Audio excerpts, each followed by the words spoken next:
Ini adalah kehamilan pada usia 21-22 minggu dengan pemeriksaan rutin yang kita lakukan pada alat USG Mindray Nuewa R9 yang sedang kita trial dan kita pakai dalam pemeriksaan rutin harian. Jadi seperti alat-alat, banyak sekali alat USG kompetitor yang lain ya. Semua memiliki kelebihan dan kekurangan masing-masing. Dan ini yang saya lakukan pemeriksaan dengan standar 2D grayscale biasa, dan kemudian pemeriksaan 4 dimensi, 3 dimensi untuk kita melihat bagaimana prosesor mengolah akurasi gambar, bagaimana lembutnya gambar yang bisa dihasilkan ya. Ini kita coba. Jadi ini adalah alat Mindray R9 Nuewa R9, pemeriksaan pada trimester kedua, dan kita coba untuk melakukan screening keseluruhan kehamilan ya. Seperti ini kita melihat wajah janin, keseluruhan kita bisa tampilkan, juga jari-jari pada saat bayi membuka tangan. Ya, ini tampilan wajah, hidung, semuanya tampak normal. Nah, ini kita lihat, jangan lupa melihat tulang hidung selalu ya. Itu pemeriksaan tulang hidung kan kita selalu untuk kita lakukan memeriksa kalau ada kelainan seperti Down syndrome. Nah, ini ya nasal bone. Lalu kemudian nanti kita akan melihat juga bagian kepala, mata, satu-satu kita coba lihat ya dengan alat Mindray Nuewa R9 ini. Kita bandingkan juga resolusi dengan kompetitor-kompetitor yang ada. Nah, ini kita atur nanti bagaimana kejernihan, threshold, brightness, kita coba atur. Terus ini bisa kita lihat pemeriksaan dengan kelebihan alat ini masing-masing ya. Kita untuk melihat lapisan-lapisan struktur dari kepala ya, seperti gambaran CT scan imaging atau MRI imaging, itu bisa kita tampilkan juga pada alat Mindray R9 Nuewa ini. Nah, ini saya melihat lapisan otak per lapisnya ya, ke dalam, simetri otak kanan dan kiri, tempurung kepala ya, semua tampak normal. Di sini juga ada fasilitas Smart Brain Imaging, jadi dia secara otomatis bisa menghitung ukuran diameter kepala, cerebellum, juga volume otak. Cuma ini yang saya tampilkan hanya tampilan manual ya. Terus kita melihat aliran darah dengan microangiovascular, jadi bisa melihat aliran darah dengan lebih tajam dan lebih jernih. Ini saya melihat arteri cerebri media, kita coba lihat tadi. Terus ini kita bisa amati wajah ini, coba kita rekonstruksi wajah, bagaimana ketajaman alat ini dan resolusinya. Nah, ini ini dengan teknik surface rendering 3D biasa cukup jelas ya. Jadi bisa kita amati juga, kita light mode-nya kita bisa atur arahnya ya. Jadi kita lakukan real time langsung pada alat, pada pasien yang kita terakhir pemeriksaannya dengan Mindray Nuewa R9 ini ya. Cukup tajam, jadi bisa saya atur sudut lightning-nya, arahnya cahaya bisa kita lihat juga dengan bagus. Kecepatan prosesor sudah cukup tajam menggunakan Windows 11 ya sekarang ini. Prosesornya saya tidak tahu Intel Core berapa sekarang, tapi sudah cukup kencang untuk mengolah data 4 dimensi gambar yang dihasilkan. Ini lensa mata, kejernihannya cukup bagus, hidung, mulut, bibir juga oke ya. Ini lensa mata sudah, lubang hidung sudah. Ayo kita sekarang amati profil jantung ya. Ini 4 ruang jantung, kita amati pelan-pelan. Jadi dia juga ada special image correlation pada khusus pemeriksaan ekokardiografi jantung. Nanti kita coba ulas langsung pada pemeriksaan kali ini. Nah, ini jantungnya. Jadi aliran darahnya itu jauh lebih tajam ya, dia dengan glazing mode. Ini 3 vessel view, superior vena cava, aorta, dan main pulmonary artery terlihat dalam 3 jejeran pembuluh darah besar ini. Terus 4 chamber view, kita bisa lihat struktur atrium, ventricle, katup, mitral, tricuspid semuanya tampak jelas ya. Dengan glazing mode ini kita bisa lihat aliran darahnya cukup bagus dan resolusinya sangat-sangat memuaskan. Terus kita ambil image correlation-nya, temporary image correlation. Ayo kita lihat dengan image correlation-nya kita jejer seperti nanti melihat MRI, CT scan ya. Setiap alat USG zaman sekarang rata-rata sudah memiliki image correlation seperti ini untuk pemeriksaan ekokardiografi jantung. Ya, jadi bisa sambil kita jalankan aliran darah, lalu kita bisa periksa ruangan-ruangan jantung. Jelas kalau resolusi seperti ini tentu membutuhkan prosesor komputer yang handal ya. Jadi saya kira memorinya sudah cukup tinggi dan prosesornya sudah cukup kencang ini. Cuma nggak tahu sekarang prosesor komputer sudah sampai Intel Core berapa, nggak tahu deh. Oke, ini kita lihat ya spatial correlation pada jantung. Nah ini kita lihat. Jadi bisa kita lihat lapisan jantung, ruangan jantung pada plan A, B, C. Terus kita bisa geser lapisan-lapisannya. Ya ini langsung kita lakukan on site, on location, langsung pada pasien.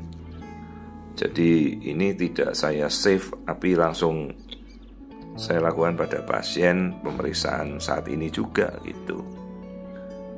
21-22 minggu. Ya kebetulan karena bayinya enak diajak kerja sama juga, jadi kita bisa menghasilkan gambar yang cukup jernih ya, dengan resolusi yang cukup tajam lah, bisa saya katakan demikian ya. Ya masih banyak tombol-tombol atau rahasia-rahasia lain dari alat yang ini baru saya pakai pertama kali seumur hidup, baru hari ini. Dan ya hanya kita diberi kehormatan untuk menguji cobanya 2 hari ini, karena nanti ada acara pelatihan trial untuk pemeriksaan USG Advance ya.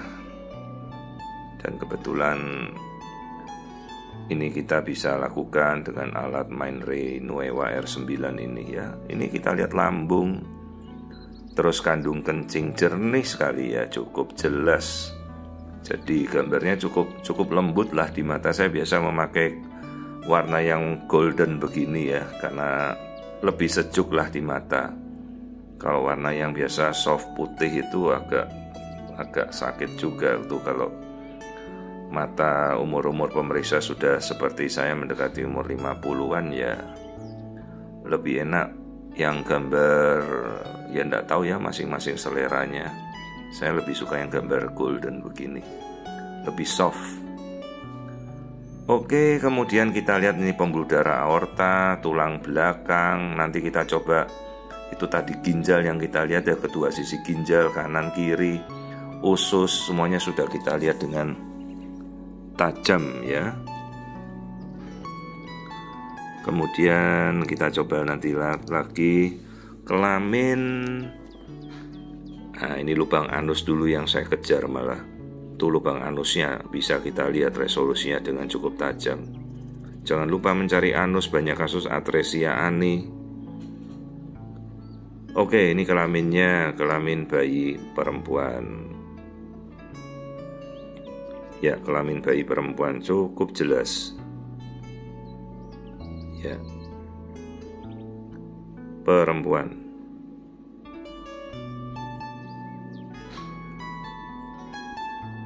Nah ini sudah kita lihat kelamin bayi perempuan, semuanya tampak normal. Kita bisa atur sudut cahayanya.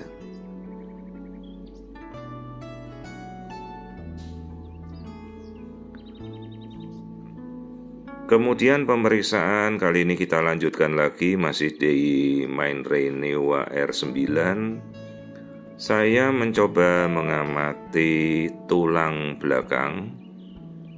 Ada teknologi Smart Vertebra, jadi kita bisa melihat lapisan-lapisan tulang belakangnya itu per segmen. Nanti kita coba lihat apa yang bisa ditampilkan oleh alat ini. Ya, ini cukup jelas ya, cukup tajam. Tetap kita membutuhkan keahlian, kompetensi dari pemeriksa. Tentunya semakin kita berlatih pada sebuah alat yang kita pakai, semakin kita bisa perfect ya. Nah, ini kita nanti mau lihat lapisan-lapisan dari tulang belakang ini.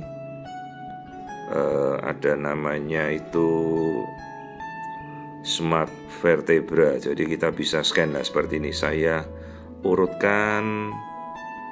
Nah, itu per segmennya kita cari. Nah, ini geser pelan-pelan. Jadi seolah per segmen dia bisa bergeser untuk melihat.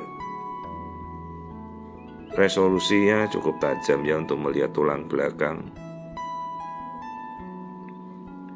Oke, lanjut. Saya melakukan pemeriksaan masih di Mindray Neowa R9, masih minggu ke 21-22 minggu. Masih saya lakukan pengamatan pada tulang belakang. Ya, seperti ini. Nah, ini kalau pemeriksaan standar biasa tanpa Smart Vertebra Scan, kita langsung mendapatkan lapisan tulang belakang. Cukup jelas ya. Oke, lanjut lagi. Kita coba organ yang lain. Jantung sudah. Ini kita mengamati masih areal wajah. Oh, coba tali pusat. Ya, kandung kencing sudah kita lihat. Ini air ketubannya, plasenta ada di bawah. Tidak menutupi jalan lahir. Kandung kencing ibu juga full. Ini yang saya tunjuk, mulut rahim juga normal, tertutup. Oh, ini kok ada sekat kelihatan di rahimnya ya, septum uterus baru saya lihat tadi. Ternyata ada uterus septus. Nah, ini tangan. Kita coba amati jari-jari tangan. Bisa juga cukup jelas resolusinya untuk melihat struktur jari tangan dari surface rendering. Nah, ini teknik eye life mode. Kita bisa atur lighting-nya, sudut pencahayaan. Nah, ini ya. Oke. Ketuban tadi sudah kita lihat. Struktur kaki mungkin yang kita coba amati sekarang ini. Coba kita lihat struktur kaki. Ekstremitas bawah coba kita amati. Yes. Nah, ini struktur kakinya. Langsung kelihatan tulang femur. Oke, cukup jelas kok. Bagus. Dan resolusinya itu tidak ada delay ya. Jadi apa yang kita lihat dengan aliran darah itu masih continue, timingnya masih bagus, tidak ada delay pada saat kita melakukan pemeriksaan. Ini aliran darah, kita coba ukur yang automate calculation. Jadi tinggal arahkan ke tali pusat, kita bisa tahu aliran darah arteri umbilikus langsung otomatis. Yaitu pemeriksaannya sudah sangat standar sekali mengukur aliran darah. Nah, ini baru saya perhatikan kok ada septum uterus, ternyata ada sekat nih rahimnya. Kebetulan pasien ini rujukan, jadi kita berikan laporan feedback, dok ini pasien Anda ada rahimnya ada bekas ada sekatnya nih. Mungkin kalau nanti lahirannya sesar ya sekatnya sekalian dibersihkan lah, sekat uterus ini, karena bisa bikin kontraksi melulu kan. Nah, ini uterus septus namanya, sekat pada rahim. Jadi seperti membelah dua, ada pilarnya nih rahimnya. Nanti jadi bahan masukan bagi dokternya pada saat mungkin operasi sesar ya, dia bersihkanlah sekatnya, dipotong sekat uterus ini ya. Baru tadi ketahuan kok ada sekatnya nih rahimnya. Uterus septus, rahim yang bersekat. Sekali lagi, jadi ini kehamilan masih di 21-22 minggu. Dengan Menray Neua R9 nya kita uji trial. Alat yang masih sangat baru dan high end baru juga dibuka bungkusnya kemarin. Terus kita ukur biometri seperti biasa, lakukan pemeriksaan dengan teliti. Kepala, lingkar kepala, lalu lingkar perut, jumlah ketuban, dan terakhir panjang tulang paha. Ukurlah dengan teliti, jadi kita bisa tahu cocokkan minggunya berapa ya. Jadi ini pemeriksaan standar yang sudah kita lakukan. Screening trimester 2, kehamilan normal pada sekitar 21-22 minggu. Seperti biasa, ukur diameter kepala, terus lingkar kepalanya, lingkar perut, dan tulang paha. Beratnya sekitar 417 gram. Pemeriksaannya semua normal, kita selesai.